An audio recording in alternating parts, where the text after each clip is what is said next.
Welcome to the EMT Pro podcast, where we deliver relevant EMS content from the field and the classroom each week. Episodes of this podcast can get you 1 full hour of CE through our partner, emt-ce.com, so head over there for more information. I'm your host, Steve Williams, and with me is Dan and Holly, and we've got a really fun episode, guys. Welcome. Well, hello there, sir. So glad we're back. It's been a little while. It has been. Well, not that long. It's been a few weeks. Long enough. Long enough. What happened, Steve? Oh, we want to go there? Our last one got canceled because I got COVID. Finally. It took almost 2.5 years, but finally got it.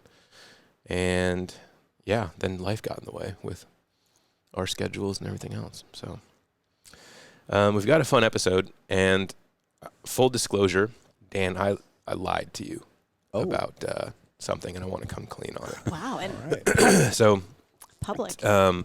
I've been telling Dan this whole morning that we're going to be doing some case studies and all sorts of, EMS related stuff. But, and Holly's in on this too. For sake. We're going to do a Dan celebration day. We've got some friends joining our episode, and we're going to talk to them about your career and your EMS journey, because I think it's a pretty awesome story. And before I call them, I wanted to tell you that I very much appreciated your friendship. I very much appreciated getting to work with you and learn from you, because you are one of the few mentors that I've ever had in this space. Wow. So, thank you. Wow. Appreciate you a whole lot. On that note, I got you a little gift. Oh. Yeah, so it's wrapped by FedEx, Wow. but you should open that now so we can capture your elation. Luckily, I have my knife with me. I don't even think you need a knife. It's got a... Oh, okay, you're going with it. Oh, yeah. He needs the knife. I'm a little elderly, arthritic hands, so... What? Oh, it's actually... Yeah, it's like right there. You don't have It's to open right anything. here. Steven. What is it? It's You're so not techie, I figured we could help make you a little bit more techie. An Apple an Watch? Apple Watch. Got you an Apple Watch, buddy. I love this. Now, this is to wear. I mean, yeah, you put it on your wrist. Yeah. Oh. Yeah. I did that once, I think, in junior high, so Mm-hmm. it's been a while Yeah. Since you wore a watch? since I wore a watch. Wow. Yeah. Okay. Now, you're a runner. You like to run. This is an amazing watch for all things running. Well, thank you so much, Yeah. Steve. Yeah. You don't even have to bring your phone with you when you run. It's all on there. all on there. You right? should probably talk to your kids, though, to get it set up. Because, let's be honest, I mean, you're going to have a lot of questions. We need a millennial in here to help us. Well, thank you, sir. Yeah, man. I appreciate it very much. Yeah. So I've got our first guest I'm going to call, which I'm going to let you guess who it is in a second here. But I want you to tell our listeners what your career, before you in true Dan fashion, he's already gotten another job. But your career in EMS, how long was that, and in which fields and everything? So I think I started in '91 as an EMT, working on the ambulance, and then as a volunteer firefighter. Got my paramedic, went to Maloma County for a couple years, and got hired at TBFNR. Mm-hmm. Worked there for 27 years. Worked Life Flight for 19 years. And now I'm at Portland Fire Wow. doing, I don't know yet what it is, but I show up every day, they pay me, and You're doing something pretty cool, though, that Portland Fire has decided to throw some money at and see if it sticks. But yeah. what is it? It's treating people, not treating people. Well, it is kind of treating It people. is, yeah. The upstream approach, as opposed to being reactionary. If we go on a 911 call, the medics go. They try to divert them away from the hospital. They try to treat in place at home Mm-hmm. with some of these non-high acuity calls, and try to fill in the gaps. Mm-hmm. Healthcare gaps, PCPs, telephones, lodging, whatever it might be. So it's real cool. I don't actually even get to go out in the field anymore. I have to sit in an office and Yeah. close the door and beat my head against the wall. It's a little different than working on a It fire is. engine or an I ambulance. think that I've been there since April, and you've been there for about Yeah, I started in May. May. Yep. And like incrementally, we're seeing differences, but Good. Yeah. That's awesome. got to change the whole EMS That's gonna be- perspective first, and that's hard to do. I know that some of the people you guys are working with, we have plans to bring them on and chat about Yep. chat. But Chat about chat. the all the stuff you guys are doing, it's going to be fun to hear kind of an update on how it's going good. and stuff. Yeah. Yeah. And It's I'm still- really glad that Dan is on the team because I can't imagine you actually retired I know. and like hanging out. He's always going going to to be doing something. He's not going to just going hang on out at home. vacation. You know the retirement things people do. Yeah. I can't Play imagine. golf, tennis. Yeah, no way. Okay, I'm going to call our first Witness. guest on the show tonight. Here we go.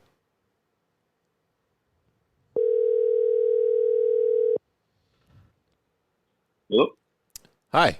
I'm Hi. looking for a specific individual that agreed to be on this weird podcast with Dan Livengood, and he's got to guess who it is on the phone with me right now. Any ideas? Oh. Can you say that one more time? Hi, Dan. How are you? JR? Oh, sure. First guest. Usually man. we start out with some other kind of greeting, so I wasn't that I was expecting, JR. Oh, So- Yeah, I'll try to keep it clean here. Well, we've yeah, We've already already kind ruined of that. screwed that up, but we'll yeah, the less editing I have to do, the better. But JR, thanks so much for joining us on the episode today, and it's all about Dan. So now how did you get?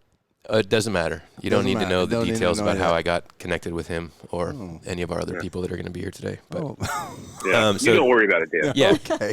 You're retired now. so Don't worry about JR, it. Dan does not know who else will be joining us on the episode today, so we're going to keep that info from him. But Oh, I Wanted- like that. yeah, it's a little bit of a surprise. Wanted to know from you, just give us your background with Dan and how long you worked with him, and then we've got some story time that we're going to make time Yeah. for on the episode. So I met Dan back in 2016.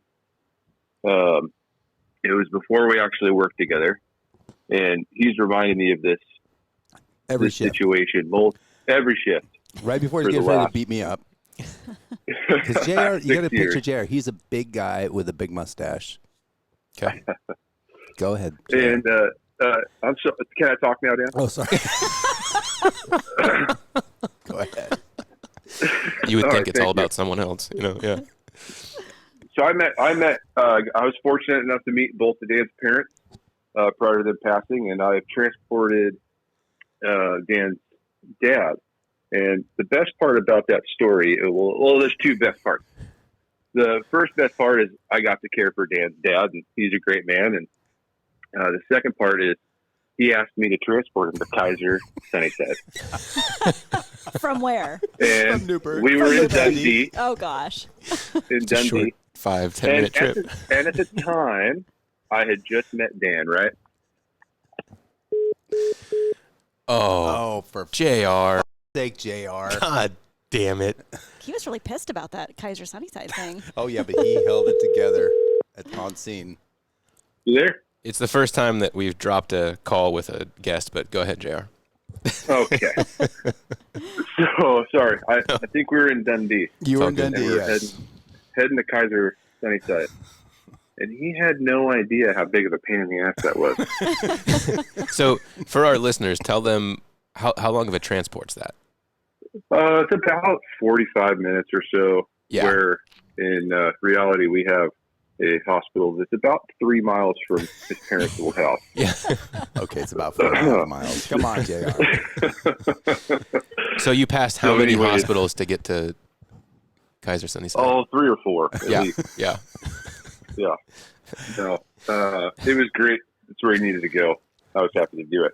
But once he started working with me down in Newburgh on Rescue 20, which was just a few months later, he quickly realized that I was just very nice that day. Hold on, I'm sorry. I got dogs. I got kids. Hey, Who the heck is this guy, dude? This is amazing. He's actively fighting 3 vicious dogs and 2 toddlers in the background. That's a multitasker right there. my wife went out to breakfast this morning. She doesn't get to do that very often, so You're a good man. Dan understands. Oh, yes. So you're on daddy daycare, which my wife likes to remind me is parenting. They're your kids too, Steve. Yeah. You're not babysitting; they're just your kids. Exactly. Right. Yeah. And then so we worked together for about 9 months until Dan got in trouble for how he wrote charts. I've heard about this. Yeah. We should talk about 20 the way years you write into your charts, career, man. you're getting in trouble for writing the way you write What was charts. that, 24 years, 23 years, 24 years? Yeah. You were Nice job. succinct with your chart writing. Well, apparently I had a great teacher. Thanks, JR. I tried, and you were the 20-year guy. And I said, hey, man, I think you should try these breathies a little bit differently. Maybe include, I don't know, maybe 7 sentences, so 3. And he just didn't listen. So that was that. Oh, wow. And then we took a small break. He went back to 6-7s. Then I was able to work my way into there. And for the last, since 19, fall of 2019, somewhere in there, we worked together at 6-7s. So Right on. he's been amazing. In my mind, amazing leader to me. He's always in a good mood. He's always finding the positive in many situations and reminding everybody why we're actually doing what we're doing. Not to get too serious too quick, but I have a lot of respect for Dan. He's one of the most important people that I've ever worked with. Oh, JR. Well, you are, bud. I appreciate that. That's awesome. I agree. Yeah. Thank you, Ollie. Well, JR, that was awesome, man. Thank you so much for sharing that story. We'd love to hear more about charting and Dan's lack of. Wait, I have a question for JR. What's the firehouse like now that Dan's gone? It's quieter. Okay. The locker room's cleaner. There's more room on the turnout rack, and people's stuff stopped going missing. Does Dan shop in the fridges? Was that what you meant? You know, Dan brings his own food. He's got his food situation is quite interesting. Not that he doesn't eat meals with the crew, or did eat meals with the crew. He did, but he complained about it every time. And there was one thing that you could set your watch to. If dinner wasn't ready by 5:30, he was complaining. Mm-hmm. And if he got a call, if it was his cook day, and he got a call, well, before he was done cooking for the day, that meal was ruined. It's true. That's my excuse. Dinner's ruined. 8 a.m. fire alarm that takes 10 minutes. Dinner's ruined. This is a constant thing. Oh, JR. Oh. So, JR, do you have any good stories about specific calls with Dan? Because we'd love to hear anything you can recall on that.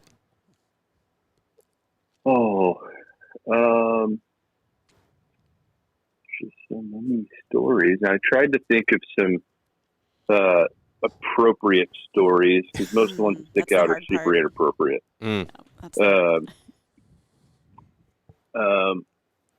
see. Well, any innovation call, you had to really fight tooth and nail to get anywhere near the airway if Dan was working. Not shocking at all. Yeah, he's a little bit on the flashy side when it comes to that stuff. He just wants to be that guy, and I think it's because he has the most confidence in himself. But he does an amazing job. Honestly, I think that you guys are going to laugh a lot today, and I want to make sure that this just gets shared.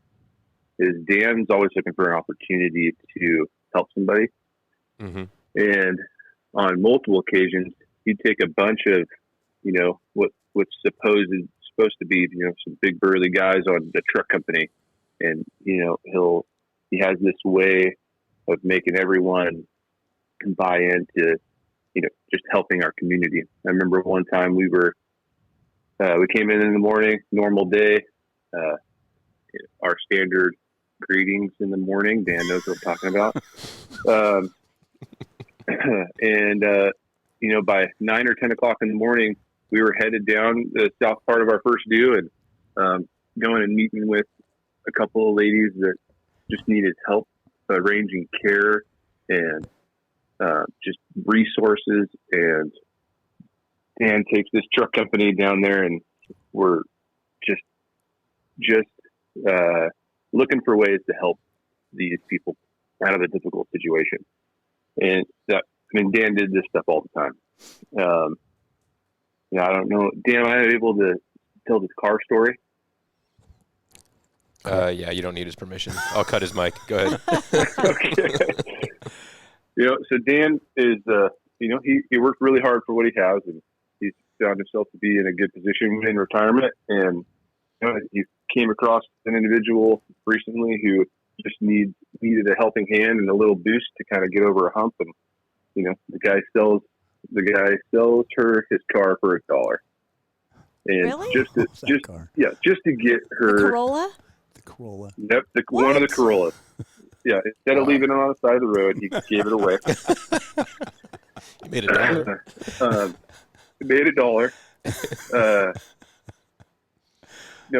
He's just always looking for a way to help somebody. He's helped me out in the past, and I have a feeling that he'll be there for me in the future too.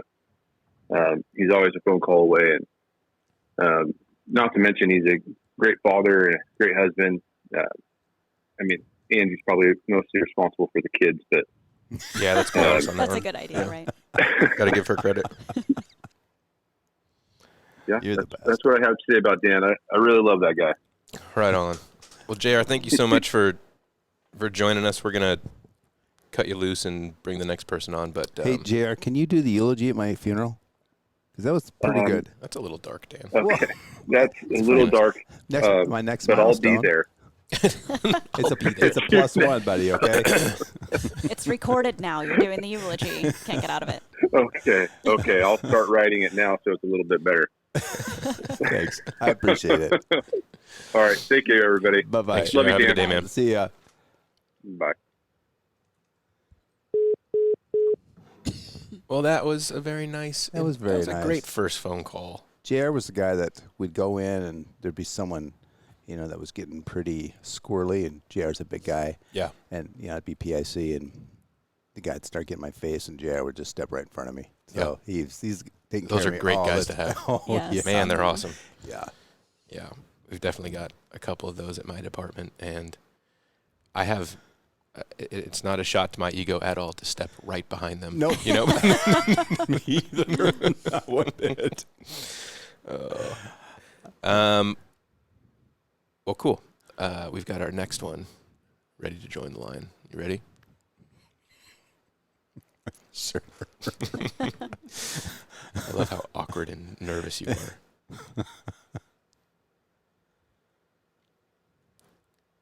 All right, here we go.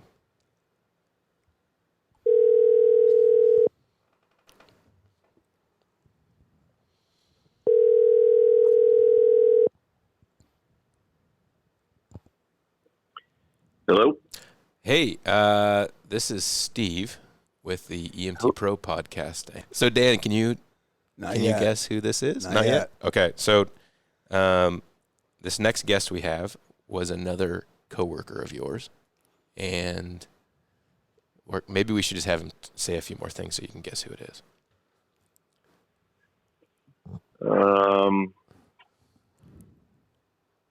Dan and I worked together off and on Jeff for Woods. 20 years. God damn it. We were just talking about you Hey there, yesterday. Dan. How are you? What's up? Oh, I've got a nice cold, but other than that, doing well, thank you. You got the COVID? No, Okay. Negative test. Just All right. a lovely summer cold. Awesome. It's a better Yeah. option. Well, I had all these Dodging guys it, yeah. ready to roll a couple weeks ago, and then I had to freaking cancel on Jeff and JR and our other guest. Which, by the way, Jeff, he does not know who else is coming on the show today, so we'll keep that to ourselves. But yeah, surprise guest. yes, surprise guest today all day. But yeah, I had to cancel on these guys. I felt really bad because they were all very excited to No worries. to chat with us. Part of the human condition. Yeah. The inferior human condition. yeah. So Jeff, we'd love to hear any information about working with Dan, calls, stories. Today's just a Celebrate Dan Day, so low key. Oh, totally whatever comes to mind. Every day, Steve working with Dan was celebrate Dan Day. Yeah. Oh, tell us more. Yes.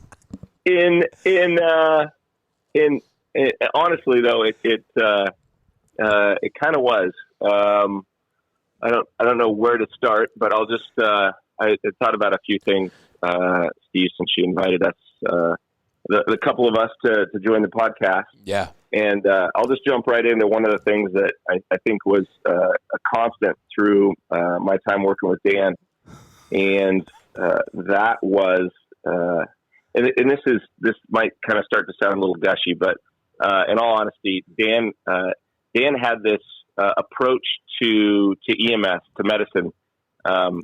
He was almost completely unique in it with the people that we worked with. In that he found excitement and passion in every medical call that we went on, almost everyone.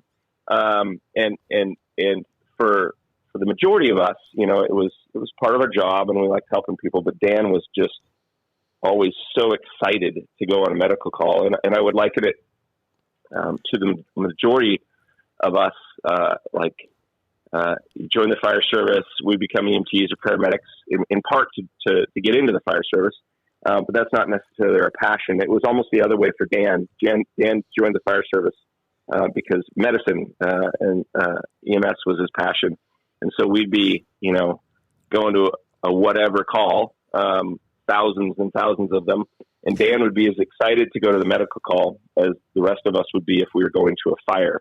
And so he was able to find that passion every day, for the majority of what we do in our industry. And that was it was fun. It kept things from getting boring and old. Dan's excitement and passion for medicine. Awesome. So I think that's a common thread for sure that we know about Dan and we've heard about Dan today. So that's awesome. So nice, Jeff. Yeah.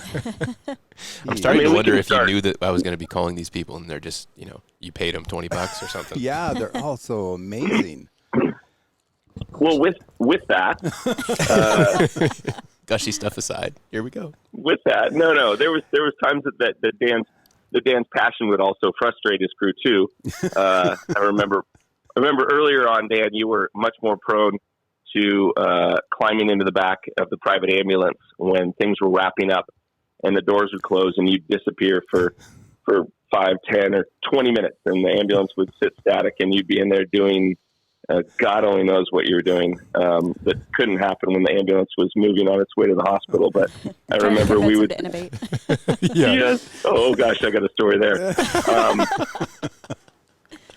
And then one of the crews that we worked on together, I was a driver and the company officer at the time. We kind of came up with this code word, which meant Dan, it's time to go. Get out of the ambulance. It's time to go. And so we'd go back and forth in the cab of the fire engine, and then my company officer would finally kind of give me the nod, and I'd climb out, somewhat a little bit frustrated, and go over and open the back door of the ambulance and say, "Hey Dan, you need a combi tube or something?" and that was code to suggest that things that Dan was doing had gone horribly wrong, and we needed to bail him out with some equipment that we carried that at the time the ambulance didn't. And so that was a ha-ha for many years. Until one time we actually did that, and Dan looked up from what was it, Dan? You remember this one? Is this the large lady who had to crank? Crank gone wrong. Gone horribly wrong. Yes. And I said that, and Dan looked up with a somewhat frightened look on his face and said, yes, we need that. And so I had to run back and tell the crew that in fact, the combi tube joke wasn't a joke this time, and we needed that and some more help probably. So I don't remember you guys coming back. I just remember the back of the ambulance covered in blood, and I was there running solo with a couple of pneumatics with a person I never should have RSI'd. Is that the one you talk about? Yeah. I think we've heard this. Yeah, I remember hearing this story. Oh my gosh. The one with the Peyton Airway. What? You know, with the low blood sugar, that one. Oh no! Yeah. Yes. That was great. that was fun. It was fun. It was fun. You were trying to help. I was trying to help. How many years did we work together on the same rig, same shift? I think if you our time down south, if you kind of stuck it all together, it was close to 20 years of yes. Wow. Of what, 27 ish year career. Yeah. So a lot of it, maybe 19 years, but a lot of it. So I remember once Jeff and I, we worked a lot on the truck on the same, we had A side, B side, and I worked on the B side, which is with the driver. And we cut little vent holes, and we went up once and we were really tired, and go up, we cut this vent hole, and we go behind this chimney and we sit down and we just wait. we wanted them to get done with the overhaul before we went back down. Pulling ceiling, yeah. Yes. You could just disappear on the backside so at night. Tired, sitting behind the chimney. Just wait here until you could feel the sheetrock being pulled kind of through the roof decking to your feet and your butt as you sat there and okay, I think they got it. We'll reappear for another assignment, and right? Hoping to find a patient. Oh, you were just troubleshooting your saw, man. That's all you were doing. That's right, yeah. Always hoping to find a patient. I remember a funny one, Dan, where we were dispatched to a cardiac arrest at what was it at the time? The Ramada? What was right there on Key, right there, not far from the station. Comfort Inn. And we raced over there, engine and truck, and ambulance wasn't far behind, and accessed the second or third floor hallway, and start headed down the hallway. And of course, Dan's at the front of the pack. We got kits and 8 of us probably at the time.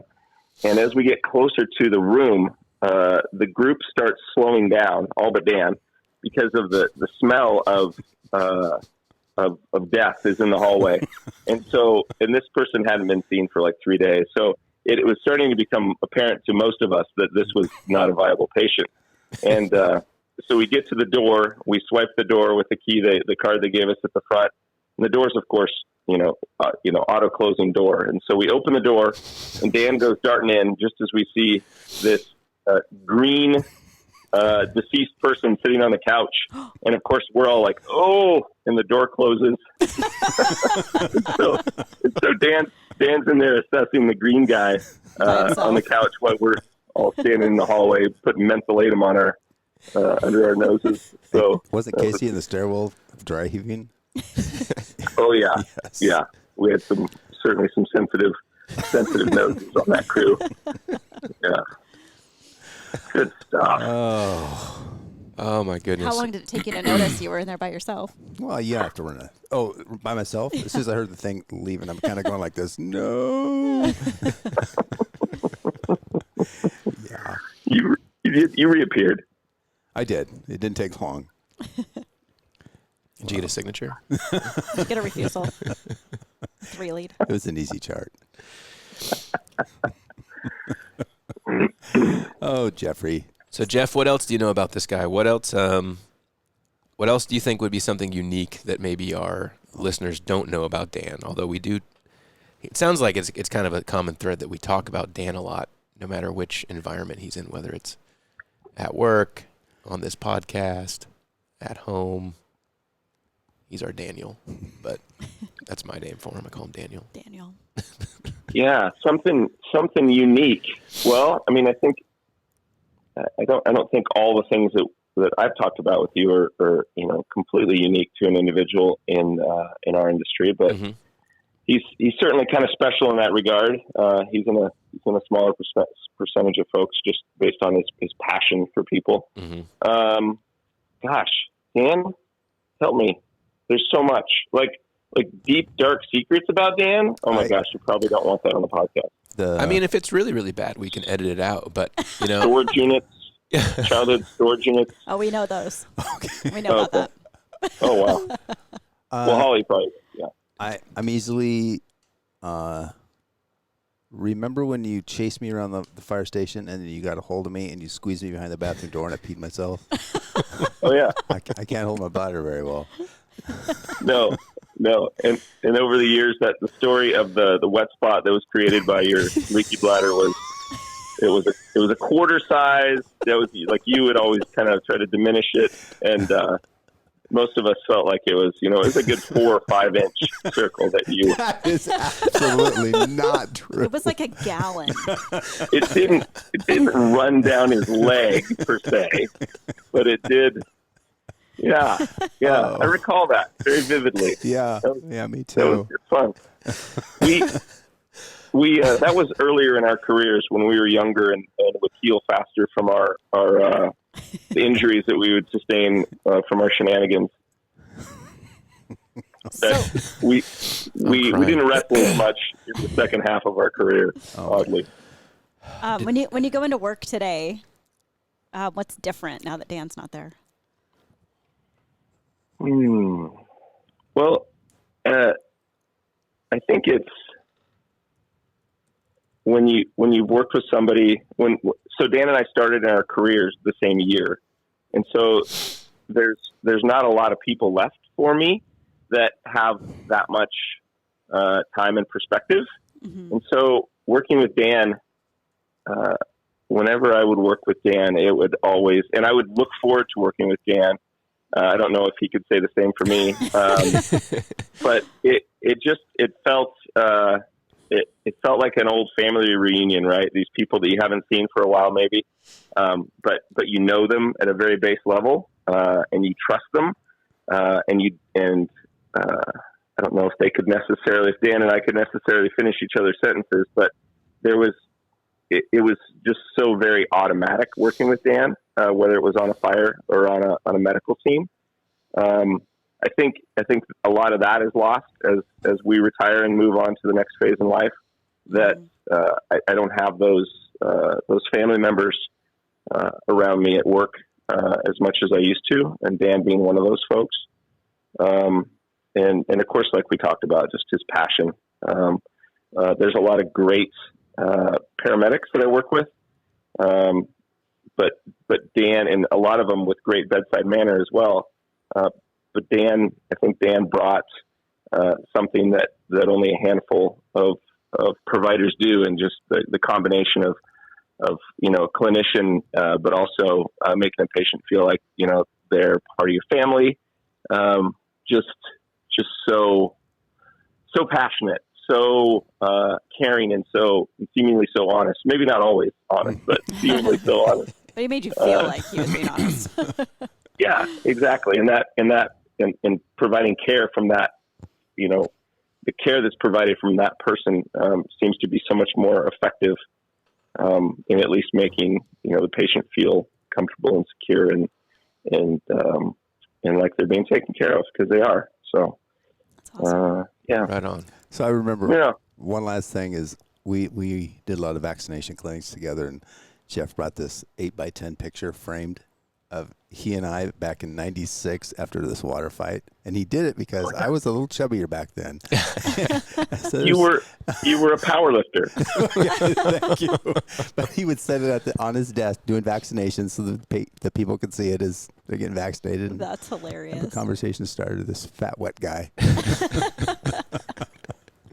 And I feel like when we were at the same table, I remember several times person would sit down for their shot, and you'd say, that's Fat Dan. You'd point out Fat Dan in the picture, and it kind of looked like, of course they didn't get the joke, but right. And we didn't look a whole lot like we did in those pictures anymore, but nope. That's funny. Thank goodness. Good stuff. Oh man. Good stuff.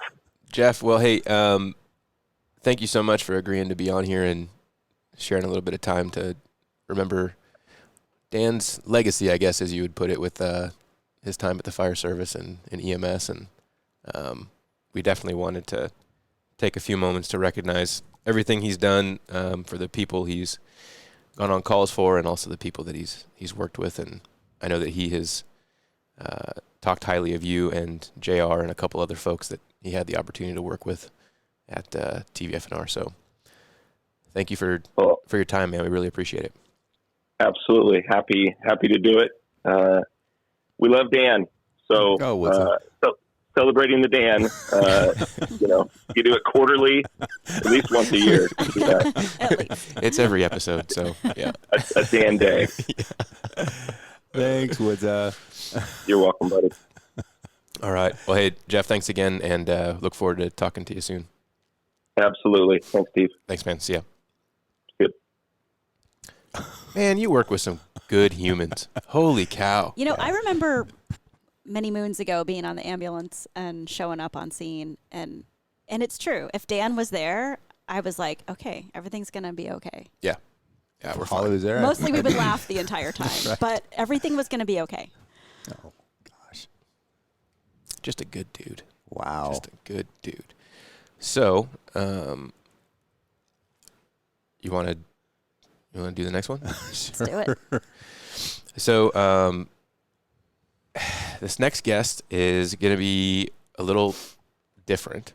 We're going to actually have them join us in the studio here. So they're here in person, not via phone call. Really? Yeah. So I think they're going to come on in. For fuck's sake. Little Wyatt Wade. Little. Look how little he is. How are you? So this is Dan's son, Wyatt. And we brought him on for a very specific reason, which we'll talk about here, but we got to get him hooked up with a mic and everything else. Oh, you already got one over there. There Nice. you go, man. It should be all set up and ready to go. You surprised? Yes. I got up this morning and he was still in bed. I had to. I had to pay him a lot of money to be here, so.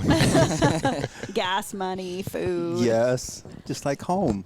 So, Wyatt, welcome to our show.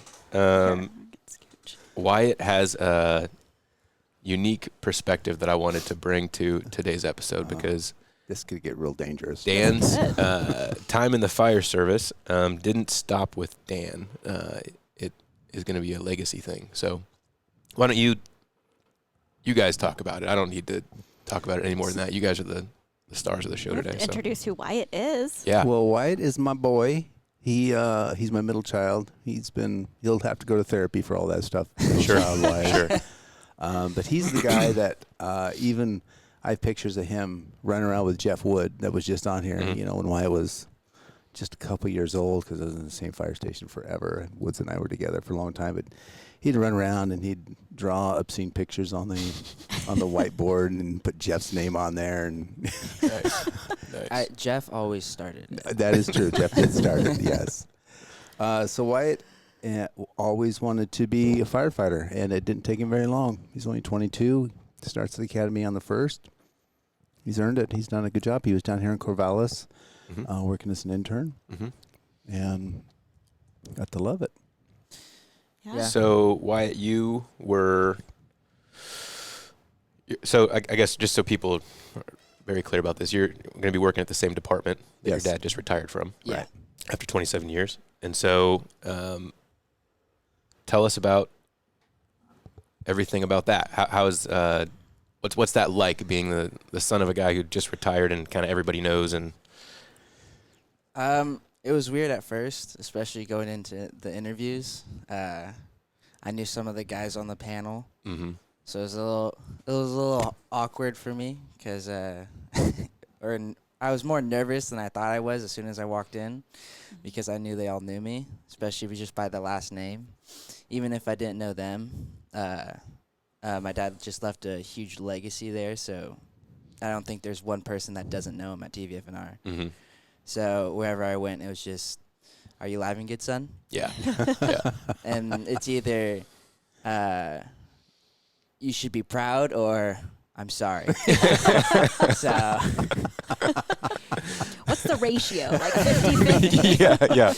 it depends on the person. A lot of people, I think it is a 50-50, but I know they're just joking and messing around. But I know there's a big legacy there, and everyone's been telling me how he's been a big part of TVFNR and how he's probably the best medic they've ever had. So It's Wow. Some lot big of- shoes to fill. Jeez. it's big shoes to fill. So really looking forward to it. Mm-hmm. So that's awesome, and it was very long process too. Yeah. It wasn't just. I think it's longer than other departments, but Mhm. well worth the wait. Yeah. I've always wanted to work at TVFNR just because I grew up there. So For sure. it was really, I was relieved when I found out I actually passed all of it. So Yeah. Good.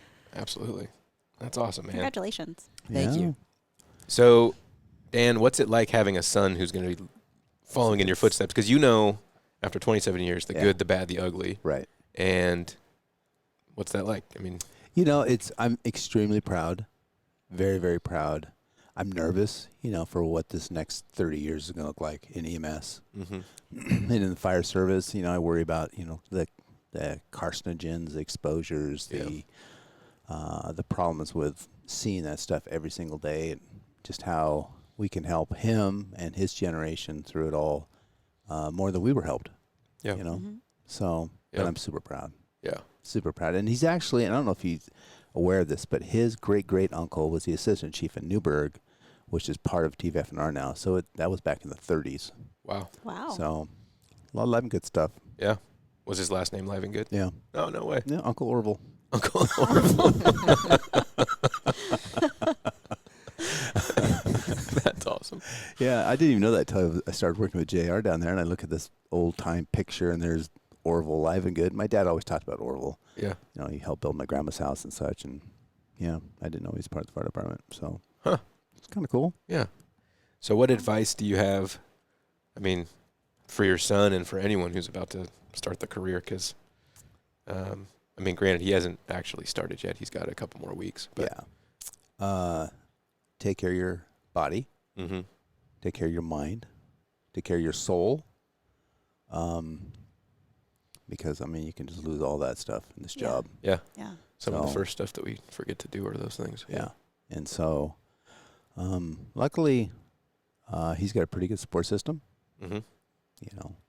He comes for hugs every day, right? Attaboy. He's a hugger. I just remember him coming to the fire station, and I'd put him on my arms. We'd slide down the fire pole, and he'd go out and get on the truck and just he'd come to the fire station a year ago, and he'd get inside the truck, and it was the cutest thing because he'd get on there and he'd open the door and he'd look and he'd look in all the compartments, and it was just so adorable. So adorable, buddy. He's questioning why he decided to do this today. This is great. Yeah, right. Oh man. Awesome. Well, Wyatt, what do you think you're looking forward to the most with this new career and the place you get to do it at? The most, probably just meeting all the new people that I'm gonna meet. Mhm. Because my dad talks about all these people I haven't even met yet, Yeah. and it just seems like a great environment. And not only do I have a great support system there, but it seems like at TVFNR you have a great support system there as well. Mhm. So kind of looking forward to that and just being a part and experience this new chapter in my life. So Yeah. pretty nervous about it though. Sure. I think I'm the youngest guy in my academy right now Mm-hmm. Mm-hmm. by at least 2 years. Yeah. Yeah. You got hired the same age I did, and it's young. Yeah. Yeah. Yeah. So that's kind of nerve-wracking for me just because just being the younger guy, it's like I don't know how much they I know they expect a lot from me, but I don't know like how my other like classmates see me, because I know when I walked in there, because we had a workout, Mm-hmm. I know when I walked in there the first day, they thought I was like at least 16, and why is this kid right now? So that was.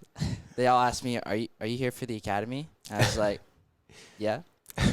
And they all asked me how old I was. The only people were the other TVFNR personnel who came up to me. Are you Livengood son? Yeah. So those were the only people who knew me and actually knew my age, but everyone else was like, Are you old enough right now? Yeah. Can you even be here? That's awesome. Yeah. I remember taking Wyatt to one of our cadaver labs. Remember the first one he came to over at the first At place we Medcare? did? Yes. He walked in, he looked inside the room and saw these bodies wrapped up in plastic. He says, okay, I'm leaving. Granted, it was a little too young. I think you were like 18 at that time or I something. was 15. Yeah, I was going to say it Daniel, was a lot. what are younger you than that. doing? Goodness I gracious. was then not 18. I was definitely 50 because I had to wait in the car for you. You couldn't drive away, is what you Yeah, I remember. couldn't Yeah. drive home. I had to wait in the car until you got That's a back long in. day. So Oh, buddy, I'm sorry. See, more trauma. More I've trauma for ruined the my therapy. child too. It's okay. That's She's going right. to need a lot of therapy. Oh, gosh. Well, So, do you have any good stories about your dad being Oh, a firefighter growing up? Yeah, we'd love to hear. He really doesn't know. I do. I remember when I was younger, I always went to his station, and we did mess around with woods a lot.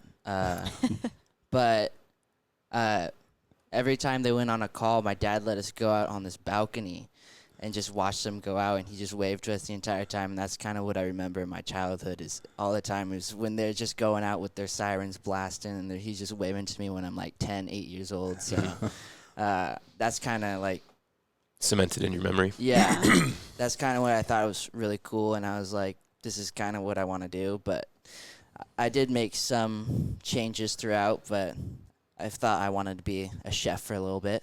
That didn't last long. That's kind of like Dude, being a you're firefighter. Yeah, they're going to love you for that. Yeah. So, but I just knew probably since as long as I can remember, I wanted to be a firefighter just because of my dad. Yeah. Growing up, I just saw how it was and what it was like, and I always liked it. He let me go on calls with him. I remember one time at his station we were playing volleyball. Mm-hmm. I think it was during the summer. It was like a family thing. So all the families were there and we were playing volleyball. And right across the street, a fire started. So they all just went in their turnouts and went over there. And I thought it was the coolest thing because I got to watch it firsthand. Oh, yeah. But it was like right across the street and they got toned to it. It was just right there. We saw the smoke. And one of them was like, hey, is that normal over there? So that's I thought that was a really cool memory that I have just because I saw them all go over there, and I'm pretty sure they let me go over there afterwards and check it out. So I thought it was really cool. That's kind of one of a good memory that I have is just playing volleyball and then watching them just Yeah. run to Go into work mode. Yeah, run to the truck and engine just to go put out the fire. So I thought that was really cool. Mm-hmm. Very cool. Well, I don't have anything else planned for you today, Daniel. That was it. Hopefully it was a full enough Dan day. Yes, it was. It was a great Dan day. Yes. Great, Every great- day's a Dan day. Wow. Well, buddy, I would like to echo everything we heard today. Well- It's been fun working with you. I feel like I'm like saying goodbye to you forever, but I know. I'm not. I Listen, feel it. we're not writing the eulogy yet. Yeah. Yeah. Come on. JR actually just sent me a rough draft of that. So. Oh man. Well, I would like to say, too, that I've known you for a very long time, and I've gotten to run calls with you for 20 years, probably. Yeah. And it's never a dull moment. Back But to police it's- cars. yeah. Yeah.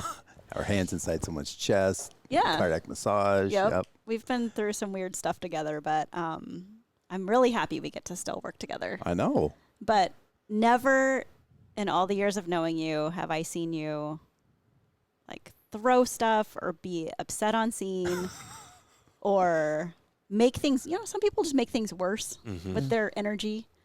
It's never been that way. It's Well, always thank you. been, it's all going to be fine, even if we know it's not. Right. It just feels like it's going to be okay.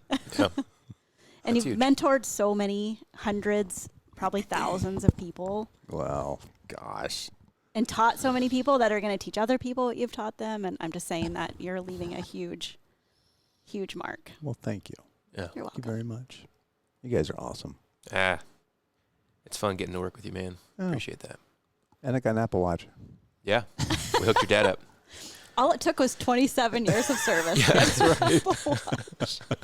I would be surprised. I've never Okay. seen my dad wear one. Well, you're going Okay. to have to I help know. him set it up. We already talked about that. We're gonna have to have you set that thing up for him and Yeah. make sure he knows how the run features work so that he can actually utilize it.